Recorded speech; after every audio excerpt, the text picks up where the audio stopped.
She was called the next Steve Jobs. At 30, she was the world's youngest self-made female billionaire, worth $4.5 billion.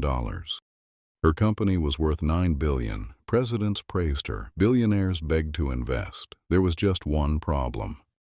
The technology at the center of it all, the thing the entire empire was built on, never actually worked.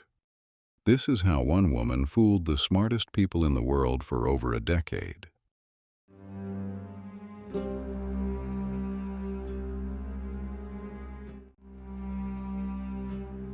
The idea was beautiful. A machine that could run hundreds of medical tests from a single drop of blood. No needles, no labs. Elizabeth Holmes dropped out of Stanford at 19 to build it. She wore black turtlenecks like Steve Jobs. She lowered her voice to sound like a leader. She was magnetic. Investors poured in money. The company, Theranos, soared to a $9 billion valuation. And the people who backed her were extraordinary. Her board included former secretaries of state and defense, some of the most powerful men in America.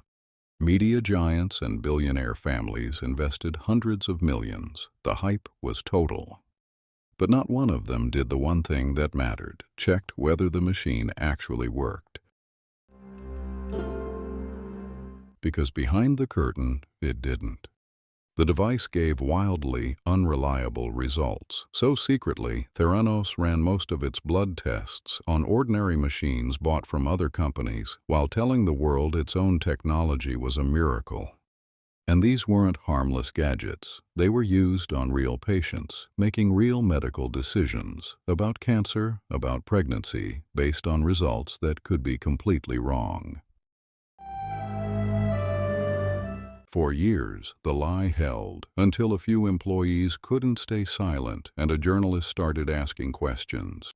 In 2015, a newspaper investigation cracked it open. The machine didn't work. The empire was a mirage.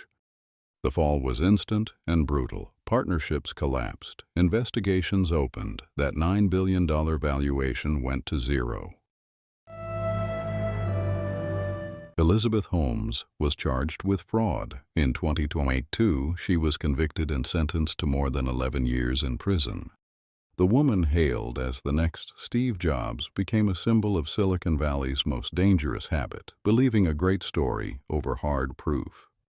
Theranos didn't fail because the science was hard. It failed because everyone wanted the dream to be real so badly that nobody checked.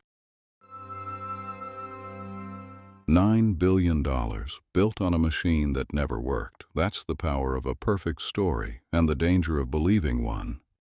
But if you think that was a wild collapse, wait until you hear how a company went from $47 billion to nearly worthless in just 6 weeks. That's next.